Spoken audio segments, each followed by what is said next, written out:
It is with deep concern and growing sadness that many of us have watched the upheaval in Egypt over the past several weeks. The role of aggressor and victim have shifted back and forth as a democratically elected leader disappointed so many that by some accounts, more Egyptians than had cast a ballot in the first place took to the streets in a very public grassroots recall vote. We've now seen bloodshed on both sides, and the Egyptian constitution is now being amended. This kind of turmoil is notoriously difficult to understand from halfway around the world, but we've got to try to make some sense of it, and we're fortunate that a well-respected and knowledgeable commentator on the region was in our studios this week. Reza Aslan's new book, Zealot, The Life and Times of Jesus Nazareth, comes out on Tuesday, and I look forward to sharing our conversation about that book on next week's program. This week, however, we took advantage of his expertise to gain some insight into the rapidly changing situation in Egypt. Dr. Aslan, welcome back to State of Belief Radio. Thank you for having me. It's a pleasure to be here. From your perspective, how did democratically elected President Mohamed Morsi go so quickly from leader to pariah? Well, I mean, frankly, what he displayed in his little more than a year as president of Egypt was a shocking incompetence and cronyism. Now, that said, I mean, if incompetence and cronyism was an excuse for a military coup, that we would have had a number of coups ourselves in the United States. But I think in the end, there was just this kind of lack of confidence in his ability to lead, a real mistrust by both the secularists and liberals in Egypt, but also the former remnants of the Mubarak regime, and on the other side of the equation, the more radical Salafists, the so-called Al-Nur party, who believed that the Muslim Brotherhood and President Morsi in particular were not, let's just say, Muslim enough for their taste. So he was really being attacked from all sides at a time in which the Egyptian economy was on the verge of collapse, in which security had completely broken down. It's hard to say that he ever really had a chance to succeed, but that nevertheless makes the military coup that we've seen over this past week, I think, that doesn't make it any less legitimate or justified, in my view, at least. There are, it seems, two distinct narratives regarding the bloody violence last Monday. Do you agree with those who see that as a game-changing moment in Egypt? Well, you're right, first of all, that there are two distinct narratives. One narrative is that of independent eyewitnesses and journalists who, according to them, say that at the beginning of dawn prayers, the army opened fire and ended up killing some 50 members of the Muslim Brotherhood, the pro-Morsi crowd that was there in front of the Republican Guard office for a sit-in. The other narrative comes from the military, which says that they were fired upon first. And again, you can choose to believe whomever you want to believe, but we must at the very least take the military line with a grain of salt. But to your question, you are absolutely right. I think that was a game changer. You have to recall that a little more than a couple of years ago, the Muslim Brotherhood were an outlawed organization. Simply being a member of the Brotherhood was enough to get you thrown in jail for the rest of your life. There was a very bloody suppression of Brotherhood activities during the military rule of Hosni Mubarak. And let's just remember that was a military rule. Mm-hmm. And it seems as though with this massacre, with the sort of dozens and dozens of Muslim Brotherhood politicians and leaders and activists who have been arrested, that we might very well be heading down that same path again, which I think would be disastrous not just for Egypt, but for the region as a whole. Yeah. Reza, you've written in the past that inclusion of moderate Islamists in government tends to weaken support for extremists. Talk about the Muslim Brotherhood from that perspective. Would you consider the Brotherhood as moderate? And if so, what does their ouster from power portend for extremist factions going forward? Well, the Muslim Brotherhood are religious conservatives, but of course, as we know here in the United States, religious conservatism is by no means delegitimize you from running for office. Mm-hmm. I mean, I do not share their religious beliefs. Many Egyptians do not share their religious beliefs, but that is no excuse in a free and fair democracy for forbidding someone from holding higher office if they can get the electorate to agree with their political views. Mm-hmm. The argument that I was making before is that, you know, for more than a decade, we have been telling these groups around the Middle East that if they put down their guns and pick up ballots instead, that if they renounce violence and take part in political participation, that we will give them an opportunity to join the marketplace of ideas, to allow their beliefs, their ideology to be put to a vote by their populations, and should they be able to win free and fair elections,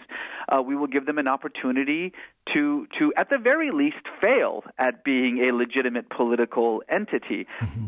Now, the argument that I was making is that nearly in every case in which that has happened, whether we're talking about the Justice and Development Party in Morocco, or the AKP in Turkey, or the Islamist parties in Indonesia or in Senegal, even in Pakistan, whenever we have allowed these groups to take part in political participation, they have had a profoundly moderating effect on the groups. After all, if you want to stay in power, you need to focus on keeping the lights on and cleaning the streets, and ideology tends to kind of go into the background. And if you focus on ideology to the detriment of the political promises that you've made the electorate, then they will vote you out. In the case of the Muslim Brotherhood, the oldest Islamist organization in the Middle East, an organization that has been at odds with radical groups like Al-Qaeda, which for years has said that democracy is a sham, that political participation is a ruse, that even if you are allowed to run for office, the quote-unquote West, the Zionists and the Crusaders will never allow you to actually finish a term. Well, whatever you want to say about what just happened in Egypt, it has been a tremendous boost to the Al-Qaeda propaganda that political participation is just simply a ruse. And I think that's what is the real tragedy of what just happened. You know, the Muslim Brotherhood played by the rules, and it turns out that the rules were just simply changed. The U.S. evidently is going forward with the sale of 4 F-16 fighter jets to Egypt. Is that optimism? Is it optimism, or is it a naive decision?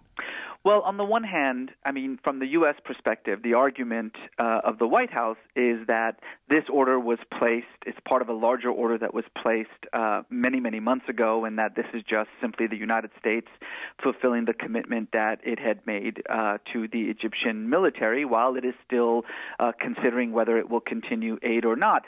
But, you know, from a cynical perspective, I have to tell you that that's just words, that the United States has no intention, certainly the Obama administration has absolutely no intention of suspending aid to the Egyptian military for even a moment. We have to remember, we talk about this as though it's aid to Egypt. This is not aid to Egypt. This is not money that goes towards building civil infrastructure or schools or democracy promotion. This is money that Egypt then uses to buy weapons from us. That's all this is. The $1.5 billion or so that we give Egypt is simply free credit so that they can buy F-16s and rocket launchers and all those kinds of things from American arms manufacturers. And the reason that we do that is for a very simple reason. It's to maintain the peace process between Egypt and Israel. Mm-hmm. The military, regardless of who's in charge of Egypt, whether it's the Muslim Brotherhood or Mubarak, it really doesn't matter. The military is responsible for foreign policy in Egypt, and the United States is heavily vested in making sure that the peace treaty that has been in place for a number of decades now between Egypt and Israel is not jeopardized in any way, regardless of who is president. And so that $1.5 billion that we hand out to Egypt every year is primarily meant to maintain that status quo. And there's I can't imagine that there's anything that the United States would do to jeopardize that. Before we go, I want to ask you a question that I guess has another question within it. But how optimistic are you that there will be a reasonably swift resolution to this? And I guess that question requires a few words about how much you do or do not trust the military to do what it needs to do. Well, to your second question, let me just put it this way. This is an organization that spent 50 years enjoying absolute power in Egypt and has spent 1 year out of power, and now it's back in power. So anyone who tells you that the Egyptian military has no thirst for remaining in control of Egypt, that it will create a swift exit and allow for a truly free and fair elections again, which, by the way, if there were a truly free and fair elections again, the Muslim Brotherhood would again win those elections, I think is living in some sort of fantasy world. There was a very important article that came out this week in the New York Times that showed that what seemed on the surface to be a spontaneous eruption of anti-Muslim Brotherhood, anti-Morsi demonstrations on the streets of Egypt was, in fact, well-funded and organized by members of Mubarak's regime, including a number of billionaire cronies of Hosni Mubarak, who quite proudly now are coming out of the shadows and saying that they were the ones who funded this opposition. I don't think that it should come as a surprise to anyone that all of a sudden this endemic energy crisis that had made life so miserable for Egyptians over the last year, in the span of 24 hours has been fixed. Everybody has lights all of a sudden. Everybody has energy and gas all of a sudden. I don't think it should be a surprise to everyone that the police, who were conspicuously absent on the streets over the last year of President Morsi's reign in office, in which we had a security situation in Egypt that was appalling, murders, thefts, sexual assault, and a complete lack of police presence on the streets. All of a sudden, all the police are back on the streets. As the New York Times, I think, said quite clearly, this is not a coincidence, that it seems to suggest that there was a well-concerted effort by the military, by Mubarak cronies, aligned with these liberals and secularists, whether these liberal and secularist opposition groups knew it or not, and it seems as though they probably did not know it, to create a sense of crisis that would ultimately result in the toppling of Morsi and the return of the military to power, the return at the very least of Mubarak cronies to power. And frankly, that's exactly what we are seeing now. The interim president of Egypt is a Mubarak crony.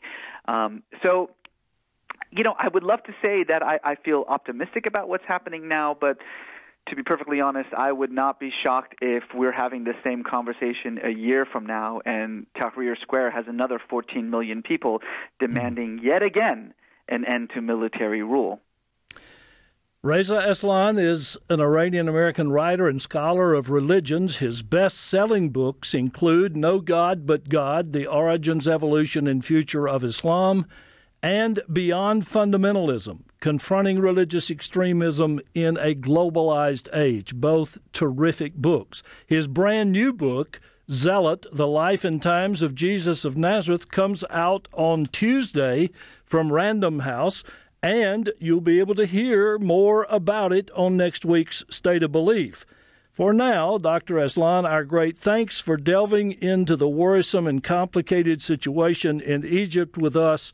You always, every time I hear you, clarify so much, as well as inspire us to find out more about what's going on there. I know many listeners will benefit from your expertise on this. Thanks for being with us today on State of Belief Radio. It's always my pleasure. Thank you very much for having me.